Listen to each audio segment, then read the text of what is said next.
Just want to welcome you to this webinar with Sarah Prince, who is such a delight. I actually met Sarah when I lived in South Africa years and years ago and saw the really good work that she was doing in her community.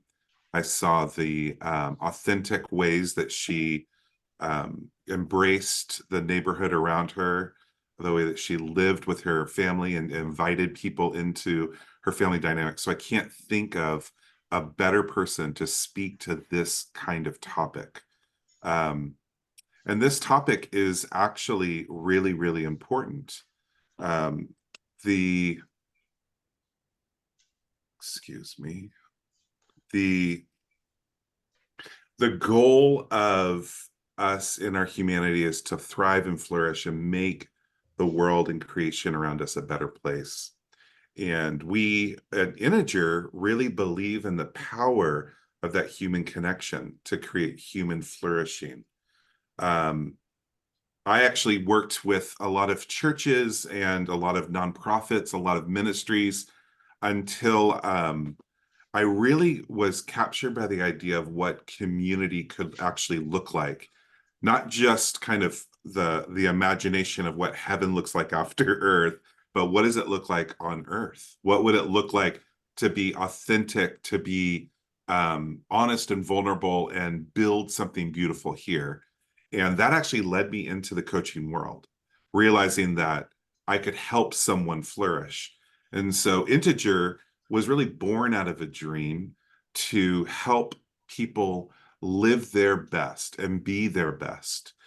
So we use coaching, we use things like tools like the Enneagram or Clifton Strengths and all kinds of things. But really the heart of what we're trying to do is to create authentic space for people to flourish and live well. And so we do that best by a couple different things I'll mention at the end of this webinar. But really, what we're here for is to make the world a place worth living well in. We have coaches all over the world. We have coaches with different niche ways of offering their gifts and graces to the people around them. And we, as a registered nonprofit, we try to do this work not just for the clients that can afford it, but also people who need that same kind of help, but maybe don't have the same kind of resources as a CEO of a thriving company. And so we handle that tension well, both serving those with resources and those without. Um, Two of the ways that we really engage in the world is this idea of kind of authentic community, no matter who you are and where you are. And so, moms and dads and uh, teens heading into college might find the same kinds of healthy ways that we create community, as well as the things that we're bringing to corporate clients, helping teams thrive well, be trained in how to listen well and bring a coach approach to maximize their impact. We offer individual coaching, team and group coaching. We offer a mastermind experience for a few select individuals to journey together for 6 months and experience a life-changing space to be vulnerable about their issues, but also add their perspective and unique thoughts towards each other's journey. And then we do workshops and webinars like this. We have online courses, and we have circles that is a gorgeous space for people to be real and authentic. I'll mention circles at the end of this call because it's really a practical step to take what some of Sarah's going to be bringing us today and make it practical. So just so grateful to have Sarah bring this topic. Sarah, I'm going to turn it over to you and I'll let you screen share here. Great. If anyone has any questions, feel free to throw them in the chat. I'll keep an eye on that so Sarah doesn't have to, and I'll mention to her if she needs to answer something in real time. Okay, go ahead, Yes. Sarah. Thank you. Welcome, everyone. I'm so glad you're here. Thank you for your time. I'm excited to share just some ideas around community and what's holding us back from that, and then just some stories of uniquely how community has erupted in my own life. So I'm excited to share. I'd love to hear from you. If you want to just put in the chat now, how do you feel about community? What's your feeling towards it? Is it something that you feel in your life is robust? Is it something you want to grow? Is it something you feel is lacking? Is it, I have too many people in my life? I can't even see all the people that I have. Tell me just, how do you come to this? And what are just some brief thoughts on community? I'd love just to hear from anyone who'd like to share. Because I think we all bring different experiences, different perspectives into this. Yeah. So John is saying, I've had some amazing moments with community, but often feel like what I experience doesn't match my expectations. So well said. I think so many people feel that way. We've had moments where we've seen it, what's possible, and maybe we want more, but we don't always see it. Anyone else? Any thoughts, any feelings as you've kind of come about community? Gerda, healthy community is powerful, although hard to find. And in our lives, it's been seasonal. Yeah, it's hard to find. Um, it is hard to find, and it does feel like it comes in sometimes and it goes in, and sometimes that's a job or an organization you're a part of, or a church or religious community you're a part of that might come or go, and then you feel the absence after that season is over. Anyone else? Just some thoughts that you bring to this, kind of how you feel about community as you come here. I'd love just to hear any, yeah, where you're at. What's going well, what's still left undone, and maybe you can keep bringing that as you come. Technology has made online community a meaningful reality in my life. Yeah, I agree, Brian. Just before everyone jumped on, John and I were saying that how surprising it is that Zoom is this meaningful community. I'll speak to that in a minute. So keep adding that kind of as you're thinking, as I begin, where you find yourself, what kind of you find that's powerful, what's working and what's not. Well, I love this idea, and John asked me that at the beginning, kind of what brings you to this idea. And it really is something that came out of my book. We'll share that at the end.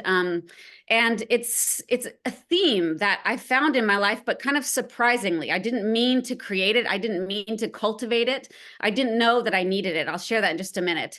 But it was highlighted, my desperate need and the way that community was radically touching my life in one moment. So I found myself at a friend's house, maybe a couple months after my son had been diagnosed with autism. My son is now 12, so he was almost 2 when he was diagnosed. And we would have get-togethers. It was girls, a bunch of women, mostly Americans, people living in Africa, but expats. And so I found myself at this party, and we had a lot of gatherings, and we would do like chocolate and wine, and sometimes we'd pray, sometimes we'd celebrate. And I walk in the door, and this cake is there before me. And my friend said, we are having a hard things party because you are about to do some of the hardest things you've ever had to do in your life. And we need you to know that we are here. We are here for these hard things, and you can do hard things. And they had like a keychain with all these cards of just prayers and encouragement and quotes as I was going to start encountering one of the hardest things that I'd ever had to encounter. And in this moment, I realized two things, my desperate need for community and what a gift it was to me that I didn't deserve. It just was kind of given to me by these people. And it was this absolute radical gift that I needed and that I was dying for. And yet I never knew how I would find it.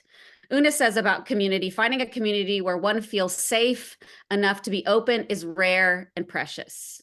So true. It's rare and precious. And so I realized my need for a community in a desperate time. And I realized the beauty and the health of my community in that time. But not all people have that. And so how do we begin to lean in, to create, to cultivate? I don't share the story because I'm the best friend or because I deserved that kind of grace and goodness. It was just gifted upon me and I was undeserving. But because of the incredible love that is shown to me over this experience with my son, I've made it my mission to cultivate and create community, not because I'm so special and I deserved it, but because I'm so unworthy and it was gifted to me. But I must admit, way back, I never knew how important it was. I grew up at a lot of different places in the United States. I live in Cape Town now. I've been here for 14 years. Now I'm a pastor and an author and a speaker, a life coach. But growing up, we moved a lot. I moved 8 times before I went to college, and I really didn't know how to make friends. I was really good at making acquaintances, which is why I'm good on my feet in Africa. I could kind of show up anywhere and talk to anyone. I could talk to a wall, or it could be the highest person in the room, the lowest person in the room. That's kind of just how I was as a kid. But it was only in college and then young adult age that I realized I actually don't know how to keep friends. It's one thing to be shiny and to have a story and to meet someone and, oh, da da da da. It's a whole other thing to cultivate relationships. And I found in my 20s a newly married person that I was bad at being married to someone. I'd never done that either at 22. But moreover, I really didn't know how to make great friendships. I think a lot of people find themselves here. You grow up, for Americans, you have a 4-year college experience and you just have these best friends who live next to you. And then you jump into the adult world and you go from job to stage to, all the parts of your life. And you're wondering where all your roommates are. Where's the party at? Because it used to be so easy. I had this one friend in my 20s who, and I still don't know why, and I've written about her again recently, but she just decided that we were going to be best friends. And I remember just thinking, what is up with this woman? She's kind of bossy. She's kind of messy. She's really smart. So actually, I'm kind of intimidated, but why does she even want to be my friend? But she decided she wanted to be my friend, and she put herself in my life, and she showed me how to do life in the highs and the lows and the good and the bad. And she mirrored what authenticity was, because she was just her messy self. Here I am. This is me. And I had never done that. And so she began to teach me how to be a friend. And now, living in Africa for 14 years, we came here to help people, to give a voice to the voiceless and help those who are disadvantaged. And what I've learned here is that we all are disadvantaged, that we all are very weak, that we all are in need, that we all have brokenness. And when my son was diagnosed with autism, as I live in an impoverished community, a township community here in South Africa, I was here to serve people living in the community, serving as a pastor. We started a nonprofit, and I felt like I was the most desperate of every single person around me. I had a diagnosis and a child who couldn't speak, who couldn't be around people, whose future was very unknown. And these people who I came to serve me. That experience changed me. We all are in need. We all are broken. And all we have to do is open up. I was forced to my knees with this diagnosis, but I don't think it has to take that. What I've learned now is that it's the big and the little things that we are invited to share with others, that we are invited to create a table around. And my desperate need taught me that I desperately need other people. And I think everyone does too. Now, this is something you could see all over the media, newspapers, print, magazines, social media. There is an epidemic of loneliness. A lot of people know what they should have. So 3 decades ago, 3% of Americans told Gallup pollsters they had no close friends 3 decades ago. In 2021, an online poll said that 12% of Americans had no close friends. And then about a year into the pandemic, 13% of women and 8% of men in their 30s and 40s. As we become more digitally savvy, as we share our lives more in ways that look shiny, that are to produce an image, that are to sell things, we become more and more lonely. And yet people know that what they need is friends. A narrow majority of adults, 53%, say they have between 1 and 4 close friends. 38% say they have 5 or more. 8% say they have no close friends. And it's a study that was done in 2010 that said loneliness is as harmful to physical health as smoking 15 cigarettes per day. we know this, we feel this, and yet we try to just go back to our screens, create fake community, just bring people around us rather than doing what we really need to do, which is what I'll share in a bit, which is to share ourselves. So what is loneliness? I just want to simply define it, but it's the feeling of being disconnected from others. It just means that I don't have someone or someones that I'm connected to, that I belong to, that I matter to. As a coach, I had a session today, and the main topic I was talking to this brilliant, epic woman about was that she doesn't know if she belongs and is worthy of the people who love her, of her family who loves her. Even people that are around, a lot of people can feel disconnected. So that is what loneliness is. It's something that we all know is all around us. The Surgeon General in 2023 said that there's an epidemic of isolation and loneliness. And he said it affects 1 out of 2 American adults. 1 out of 2. This is what he said. It's fascinating. So he is reflecting on what he found. He says, when I first took office as Surgeon General in 2014, I didn't view loneliness as a public health concern. But that was before I embarked on a cross-country listening tour. Sounds very integer, where I heard stories from my fellow Americans that surprised me. People began to tell me they felt isolated, invisible, and it's insignificant. Even when they couldn't put their finger on the word lonely, time and time again, people of all ages and socioeconomic backgrounds from every corner of the country would tell me I have to shoulder all of life's burdens by myself. Or if I disappear tomorrow, no one will even notice. It was a light bulb moment for me. Social disconnection was far more common than I had realized. It's more than a bad feeling. It hurts our health, and it's more widespread than smoking, diabetes, or anxiety. It actually even affects our longevity, how long we will exist in this world. Just that feeling that I'm insignificant, that I don't belong, that I don't matter. So while we are lonely, the stats are that we know we need community. Statistics show that 61% of US adults say having close friends is extremely important, more than being married, having children, or having money. It's an intrinsic knowing thing. But the statistics of just general Americans show it's not just the churchy people, it's not just the deep feeling people. All people know, I need to belong.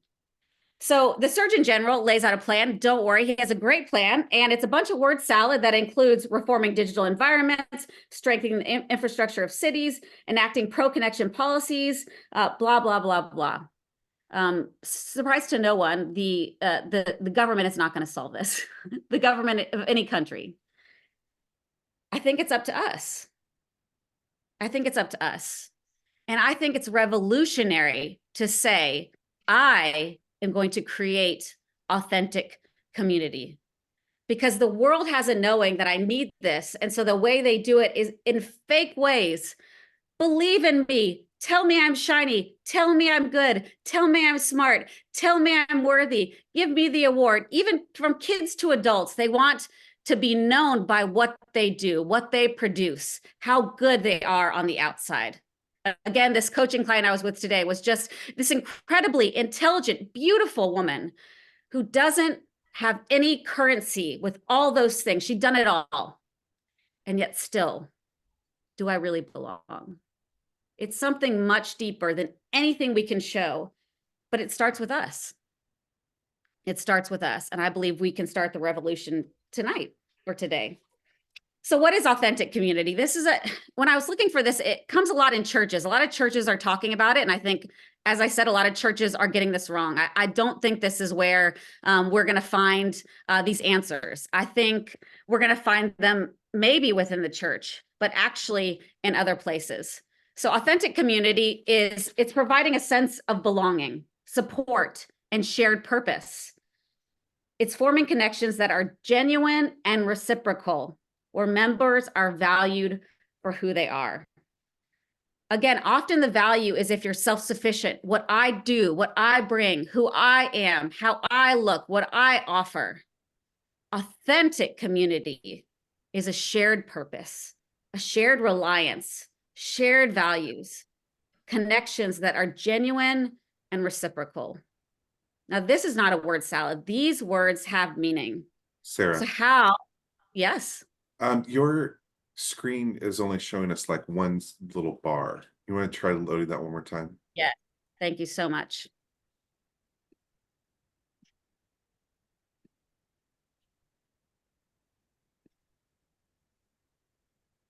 Thank you. Yes, great. So as I said, thank you, John. Authentic community is a shared space, but we have to decide to step into it. So often I hear people talking about what wasn't given to them, who isn't there. I am lonely. No one cares. I'm hitting closed doors. I'm not getting what I need. It begins with you and it begins with me. So I have some steps. They're quite simple, but I think they're profound, and I'm going to highlight them in a few different ways. The first thing I think is just self-reflection. It's quite simple. And I'm going to send you a PDF at the end of this that has these outlined and the places where you can kind of reflect on them.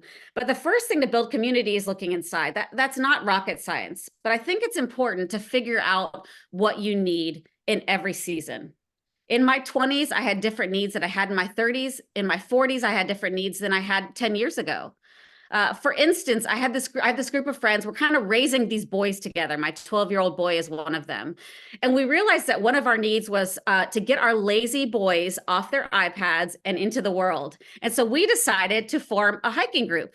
And so we go hiking often together. Now, we like hiking. Some of them hate hiking, but we all have this need to get our boys together and get our boys outside and create adventure. Every time you're in a season, a stage of life, you have needs. And at first you need to look around. What do I need? What do I have? Where am I? As I shared earlier, this came quite suddenly to us. We found ourselves with this diagnosis of autism for our son. We left the pediatric neurologist, got in the car, and had to Google autism. That's how ignorant we were about autism and special needs. But once we realized what we were dealing with, we knew we had to lean in. And I remember one of my first questions, the doctor says autism. It's like a movie, everything goes dark. And I'm not hearing, she's like, nothing, I'm hearing nothing. And then I interrupt her and I say, wait a minute. So like, if I'm at the grocery store and my son is having a meltdown, I'm just supposed to tell people that I have autism or he has autism? And she says, yes. And I was like, what? No. My whole life was about creating space to tell people about God and to serve people and lift people up. And I could not understand how I would do that when I had a son with autism. But what happened was it shifted my entire purpose and narrative. For a season, my purpose was to find safety and love and connection for my son. That was my need, and I was thrown into it. And what's insane is that in that great need, these people came to serve my son. They came to love my son. They came to do therapy with my son. And they became our radical community, all because I was honest. I would even fly on the airplane with a card that said, my son has autism, because I never knew what was going to happen. And I had a need for people to be kind. And I had a need for people to forgive us if he had a meltdown. But in sharing my needs, a community was built of people that accepted those needs and stepped in to help. So it can be something intense and serious, like a special needs diagnosis, or just like, I need to get my lazy kids out. What are your needs? There in self-reflection also, you need to identify what are your own barriers. What is holding you back from community? Is it past hurts? Is it no common ground with other people? Is it you don't have time for any friends? I'm too busy. What is holding you back from creating the relationships that you need? This is interesting because my husband and I have been talking about this a lot. I love to get coffee with people, to get wine with people, to take walks with people. And he started to be like, it's not fair. You have such good friends. You have so many people in your community, but I don't want to just like sit and have coffee. And so he started to realize, actually, you know what? I love to be active. I love to play sport. And so he's recently joined a paddle group, competition league, because he wants community. His barriers were, I don't want to sit and have coffee. I don't want to talk about my feelings all the time. I want to make friends, but have fun. And so now he is putting himself out there in this new environment. And I love it. Whatever your barriers are, whatever your needs are, it doesn't have to be like me, where everyone sits down and tells their deepest, darkest secrets. What do you need? What's holding you back? And how can you step in? It's quite simple. As we're going along, if you have questions, please put them in the chat and we'll answer them at the end if we have time. Number two, develop friendship skills. I love this. It can be called social skills, but I think it's just friendship skills. And Integer is actually the most incredible place to learn this. Active listening is something we talk a lot about as coaches. And it's something I thought I was great at until I became a coach and realized I'm terrible at this. A lot of my questions have a monologue first, or I ask a question ready to say my thing, or ready to heal them with this thing, or ready to give my answer, or ready to connect them. Active listening is listening attentively with nothing to say and just trying to understand what someone else is saying. Respond and reflect. Ask follow-up questions. Active listening is just being there. You're not saving them. You're not serving them. You're not helping them. You're not shepherding them. You're not giving them the answer or the person they need. You are just there. It's a very simplistic idea that is very often missing. And you know when you hit those people that are really good at it, because it's very humbling. It's almost scary to be seen and heard in that way. But that's how you build real relationships. Empathy, again, very simplistic. That's the third one on the list here, but empathy is just putting yourself in others' shoes. You know, we live in a township community here in South Africa, and part of it is a choice to be forced to have empathy. Every single day when I come into our community where we live, I see people who don't have a meal today, possibly, or are struggling with their physical bodies, or have multiple families that are living in a home and they have all this conflict. There is so much conflict and there is so much need everywhere.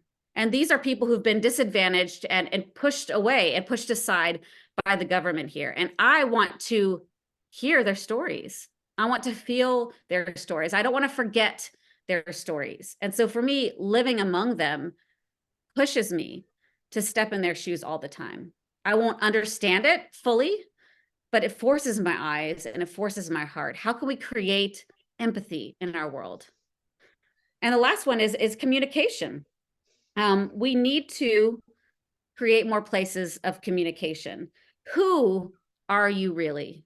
You know, I think we're scared to truth tell who we are really because we're scared we'll be rejected or judged or misunderstood. And spoiler, we might, but we also might find real connection there. A few years ago, way past our journey with my son, he actually lost his diagnosis officially when he was 5, which is a totally different story. So then I didn't have a son with autism. I had a very sensitive, very strange, very wonderful son, but he didn't have autism. Years later, about 3 years past now, my daughter was showing some signs of struggle in school. And it started with a messy room, and then we started to realize it's more. She got an ADHD diagnosis when she was 13. Very quickly, I was like, well, if she has that, literally every marker is also me. And as a 40-year-old woman, I got an ADHD diagnosis as well. I remember feeling scared to talk about it because I didn't want to trivialize it. And obviously I'd gone through so much of my life coping and managing. And I didn't want to compare or feel like it's so hard, or this is so bad, or I didn't want people to feel sorry for me. But I just decided I'm going to share about ADHD in hopes that I connect to others. And connect I have. People come to me all the time. Many of my friends have now been diagnosed. I talk about it to create understanding. And I'm sure some people might not understand it, might not believe me, might think I'm oversharing. But the connection I found in the ADHD community has been life-changing because I get it and they get it, and we can laugh and we can make fun of it, and we can find ways to work ahead. You have to start with the communication and being brave first. And you can't predict how someone will take it, but it begins with us.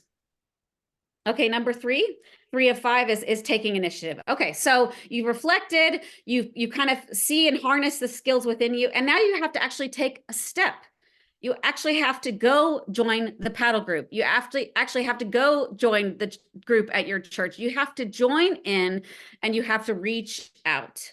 I'll tell you what, one incredible place that I've made community was in writing my book. So I knew I had to write this story of my son's journey and how I felt about it. And then I tried to research how to write, and I tried to figure out how to do it. And then I found a writing coach, and she said, I think you should become a part of this group. And we could write together, and you write with other writers. And I was like, I don't care about what other people are doing. I have to get my stuff done. I have a goal. If you're an Enneagram 3, you know I have things to do. I have a world to change, and I just need someone to help me do it. I just have to get it done. Fast forward to 2 years later, this community I have, we meet weekly, and then once a month we meet for a weekend online, on Zoom, as Brian said. It is revolutionary. I've met my writing coach in person once, and we are like kindred spirits, but this group has transformed me because we're in this struggle together. We talk and we share and we grieve and we celebrate, but you have to join in and you have to reach out. Luckily, all of us have something we like. So I like to, cry in my coffee. I like to write. My husband likes to play paddle. There are things that you like to do that you can bring to the world that you enjoy, and find people who are doing them too. Reach out, ask questions. One cool thing with writing my book is I started to say, who could benefit from this message? And I started to find all these autism groups of parents with kids who had autism, or parents with kids with special needs. And now I'm in all these groups, and they have meetups and they have events, and they cry together and they celebrate together and they share resources. It's this dynamic group of people who understand this unique thing and have created community. And that's a need, and now they aren't alone. So sometimes it's something you love, that's enjoyable, that's fun. Join in and reach out. Sometimes it's something that's hard and you need support. Be honest and find people that you can journey with. And then the second thing is to be consistent. Be consistent. It matters that you keep showing up. I got a call today from someone who's in a support group that I started last year at my son's school for parents who have kids that have learning difficulties, need extra help. This group, we meet once a month, but it has become this tribe. And last week, this one mom got bad news about her son. She doesn't know how she's going to overcome this, where they're going to go. And she said, can we talk? She knows I can't answer her question. She knows I'm not an expert. She knows I can't tell her what to do. But that consistency over the last year has meant we've shared life, we've shared stories, we know each other's kids, even though we don't know them at all.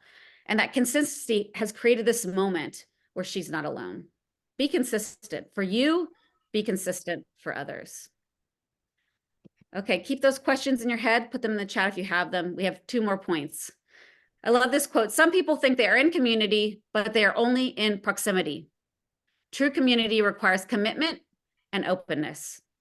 It is a willingness to extend yourself, to encounter and know the other. You see this a lot in work, and you see this in spaces that I'm in, which is, I've been in a lot of church spaces. I've been in a lot of NGO spaces. You spend hours and hours and hours solving problems. Teachers is another place. You're hours and hours teaching students in the grind, but you often are just in proximity. True community requires commitment and openness. You extend yourself to know the other. It starts with you. Not everyone will reciprocate, but it starts with you. Number 4, cultivate relationships as we're closing this out. Number 4 is, how do we then begin these relationships? We have these people, they're here. How do we open up? Take this call that I didn't get to have today with my friend. We're going to talk tomorrow. She doesn't know what to do with her son. I can't fix her problem. I can't even really guide her. All I can do is create space for her and be vulnerable, that this is really hard. And as a mother who has a kid with special needs, I know how scary it is to walk this road. That's all I can offer her. But it matters. It matters to be vulnerable and to open up. And then you need to nurture those connections. You keep coming back. You keep showing up. A story that was beautiful that was given to us. My son still had an autism diagnosis. We decided to start him at a local school for kindergarten, grade R. And he was so nervous. When he had the meet the teacher day, he cried and he just went inside himself and he was so scared. But we had this one family that had walked a journey with us, and they had 2 older kids who were at this primary school as well. And so I reached out to them. I said, hey, Keller's got his first day. We're all terrified because Keller's crying. I'm dying about his first day of school, dying. Can you guys show up on the first day, and can your kids walk Keller in? And so these kids, along with Keller's sister, my daughter Kieran, walked my son into school. And because his community was there, because his family was there, he held his head high and he walked into that school. And after he did, I broke down into the arms of these people who knew exactly how hard it was, but they chose on this important day to nurture that connection. And they chose to open up to me, but I chose to ask them. And that's what it takes. And the last part of this cultivate relationships, that one thing I want to challenge you on, when you're nurturing connections, when you're being vulnerable, I want you to consider how you can also go outside your circle.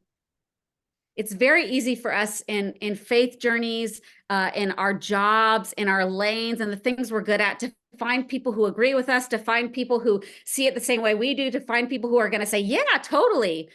What if part of cultivating relationships was to look outside those who you thought were your tribe? I've been really challenged by my son as he's gone to this school. He's now in grade 6. He has found the weirdest kids in the entire school to be friends with.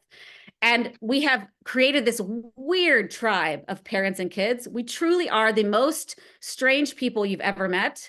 The moms now have just this group, this tribe, and we love our tribe. And it's because our weird kids all came together and decided they liked each other. But we're like a joke. We're like truly like a joke. So I'm a pastor. There's a Wiccan high priestess. There's a Jewish person. There's a Buddhist. There's agnostic, just everything is spiritual. And then there's just someone who doesn't even understand spirituality, but just loves. And we are like a walking joke, and we just love each other, and we learn from each other, and we listen to each other. And it is the most unique friendship group I've ever had. There's this thing I learned in college in an intercultural dialogue class, and it's called Holy Envy. It's by a man named Kirster Stendahl, and he says, you should be willing to recognize elements in the other religious traditions or faith that you admire, and wish could in some way be reflected in your own religious tradition or faith. Holy envy. That goes beyond religion. But it just means, what if, as we cultivated relationships, we looked into the world and said, what else is holy? What else is good? What else is life-giving that I need to invite into my world, that I want to ask if I can come into theirs? We have no idea what we're missing when we stay in our little tribes, in our lanes, in our ways of thinking. There is a world outside to explore that is sacred and holy and beautiful and alive. And who is outside your circle that you can come into? The fifth one, I think it's a challenging space, but it's an exciting space for me. It's how do we create inclusivity? And it goes along with the end of number 4. But how do we look outside and create spaces that are inclusive for those who aren't usually invited? How do we nurture those connections? How do we nurture those relationships? I've been invited to Ocean View Ministers Fraternal. It's mostly colored men, mixed race men, a few women. They're called the fraternal, even though there are not frat, I'm maternal, and a pastor also, but I am welcomed. I am invited. And these men and women are creating such unique spaces for kids and adults, for those in need, for those who are on drugs, for different church beliefs in this community that I live in. And I honor them because they're saying, how can we include even me, even the white lady who still is here, is invited to their space? What a gift for me. What a humbling gift for me. And so who else can we invite? Who else can we include? As we begin to finish, I want to just reflect on this quote.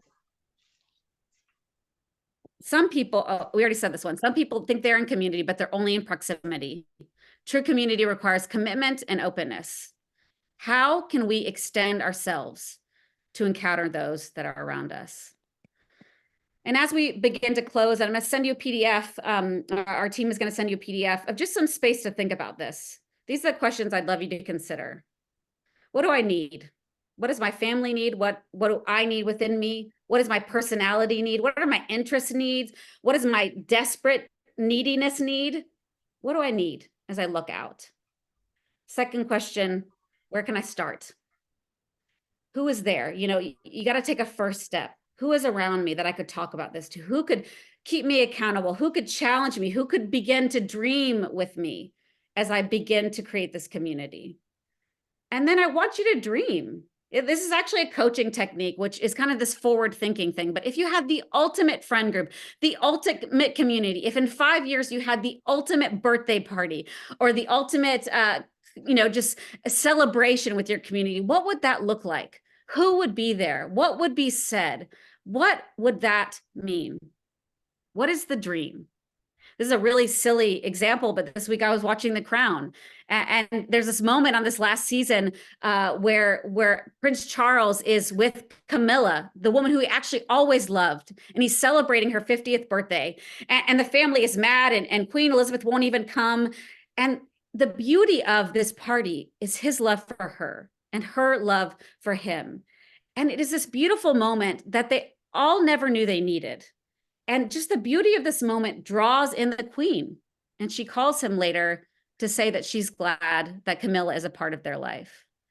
And I just thought the beauty of love, of community, it is transformational. It is something that is bigger than us, and it changes things. It can change the world.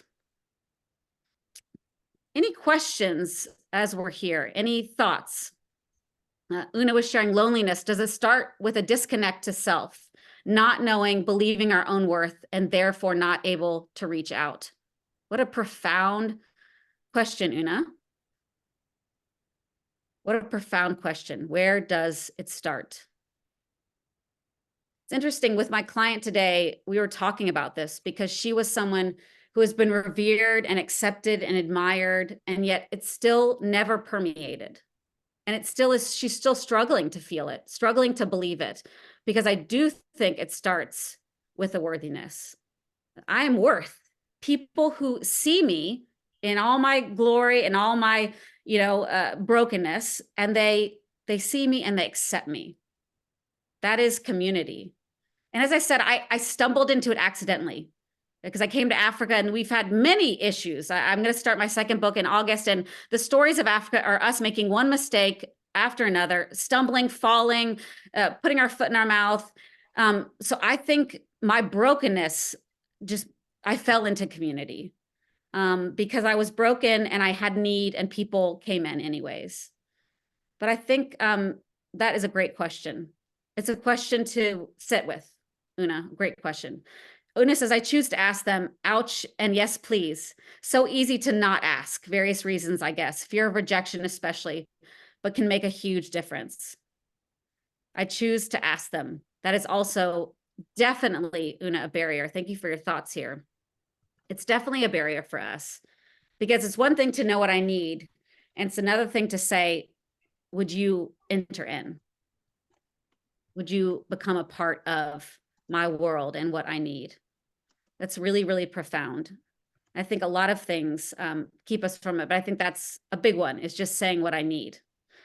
Gerda says, connecting with self will make those needs surface. Yes. Thank you, Gerda. And please, if anyone has answers or thoughts about any of these questions, please put it in the chat. You're right. Connecting with yourself will bring up those needs. And I think when I was young, I was scared to be needy. I think that's a fear. And so we try to be self-sufficient so we're not needy. And I have valued self-sufficiency. I have valued perfection. I have valued being shiny. I have valued achieving. That was valued in my household growing up. And so to come to a place where my value is in none of those things and where I'm seen just as I am, it's very humbling. And so maybe humility is a place where we make connection. It's nothing I give. It's nothing I do. But it's just who I am. Any other questions or thoughts? Please put them in the chat as we're finishing up here. Sarah, I just had a thought. I'm going to just comment on circles, something that Integer creates for people in just a moment, but it strikes me that one of the one of the underlying needs and expectations to have authentic community is trust. What's Mm. maybe you could touch on what's been your experience of trust when you are trying to put yourself out there and you're moving into community and you're getting to know someone maybe that you've never known, or they come from a very different walk of life. What's been your experience with trust in that? I think two things. I think, we're scared to trust because we've been hurt. Um, and I can say I've been really hurt also in relationships, in community, and building what we've built here, and in doing what we've done. We've had a lot of bad experience, or people have rejected us, or they have misunderstood us, or they have turned their backs on us. That is a risk, and you can see, the scars of that. So I think that is a real thing to weigh. And so I can see in myself that I could be non-trusting, or I could kind of hold myself in safe places because it is scary to go out there. I'll tell you though, what actually really inspires me and I think gives me hope, and I don't mean this to sound cliche, so I hope it doesn't sound like, trite, but it's true. As I've lived in this community, being a white person, a person who is connected to the West, and people have started to trust me and have let me into their lives and have shared relationships and love and vulnerability. The more I've learned about what people have suffered in South Africa, they have no reason to trust. They have no reason to give me a chance. They have no reason to give it another try. They've been wounded enough. Logic would say they should stay safe. They've been hurt too much. And yet I have people that are trusting me, that are opening themselves up to me and saying, I've never had a white friend. For good reason. They have had real face-to-face, real painful experiences. But I think what can happen even after distrust, even after pain, is that you see the hope of what can be created and what can grow and what can build in new safety. And so it just gives me hope to try, knowing it's something you can't always know what's going to work, if you will be safe when you jump, if you will be held right. You have to be smart and you have to be wise as you move in the world. But people here who have trusted me as an outsider, as a Westerner, it's been really humbling. The longer I go, the more I see it as just a gift I don't deserve because of what people have suffered. But their trust and vulnerability pushes me to be vulnerable and brave as well, because I don't deserve their trust. And yet I'm so grateful. I feel so grateful to have these brothers and sisters that I have that are making change together, doing life together, raising kids together. It's a gift. And they don't need to trust me, and they have. And so it helps me even when I'm burned. Well, that's okay. That's their own hurt. That's their own hurt. But I'm going to try again. I'm brave because of the people that have trusted me, if that makes sense. Yeah, thank you so much, Sarah. What a timely message for us. Like you mentioned, our and maybe even the Surgeon General's noticing society is shifting, and we are all experiencing loneliness in new ways that are, I think, unprecedented. So this is such a helpful, valuable topic. I love it. I remember hearing a story of a guy who needed advice for a vocational change he was trying to make. It's this author named Parker Palmer, and he went in and sat in a group of people that were formed around the principle of not giving advice, but just hearing, being good listeners, and then asking Victoria, questions can to you just help go fix them my headset? to help them actually try to figure out what is the proper step forward. And so the principle of having people you know and trust listen to you well is such an important thing. And so that's part of our answer with Integer, is to be considering how to how to create space where we know and see each other, hear each other's story, build that trust. Part of that is in our individual coaching relationships that we have, that we create with coaching. But then another piece of that is through our circles. And so we'll send you an email that will not only have a link for a time to connect with Sarah, to maybe book a consultation to talk to her about coaching and how she might impact your life. But we'll also have an invitation to our next circle, which starts in July. And a circle is just a group of people that meet online in a Zoom room like this, where each person gets to just share something meaningful. It might be related to a certain topic or a prompt from the host, but to be heard and to experience authentic community in ways that a lot of us are longing for. And I just wanted to call your attention to the fact that Sarah, even this topic, it is, she discovered this topic as she was telling the story of her family and telling the story of what impacted their lives. And so as she started to write this story of moving from this beautiful, heartbreaking experience of anguish to awakening, she discovered, hey, it wasn't alone. It was actually within community. And so this book is a fantastic one to check out. I've got a link in the chat for her, whether you use Amazon or Takealot, you're welcome to click one there. And I would just invite you to just consider who needs to hear this message. Like, what groups are you a part of that you could possibly be influencing and inviting people out of loneliness and into the practical steps that Sarah's offering? So if that actually resonates and you realize, I think this would be a helpful topic to my book club or a small group or a church or a community club that I'm a part of, please feel free to reach out to Sarah, and she'll coordinate with you a time where she can come and bring this message. Oh yeah, Brian, who is an Integer coach and host of Circles, just commented in the chat that the next circle, which begins July 3rd, is filling up quickly.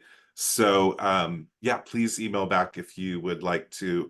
We'll send an email with the circle details in it, and please email us if you'd like to be a part of that one. And if that's too full, we'll get you on the list for the next one. Sarah, thank you so much for bringing your timely message and your just your vulnerability to share your story with us. We just received that and are so grateful for your vulnerability and courage to do that. It's been given to me. So I think let's just go into this world and create radical community. It's up to us, and it can change the world. I really, really believe that, but it'll change you. It's powerful. I love it. All right. Thanks everyone for joining us today, and we'll be in touch about next steps. Thanks, Sarah. Everyone have a good day. Thank you. Bye, guys.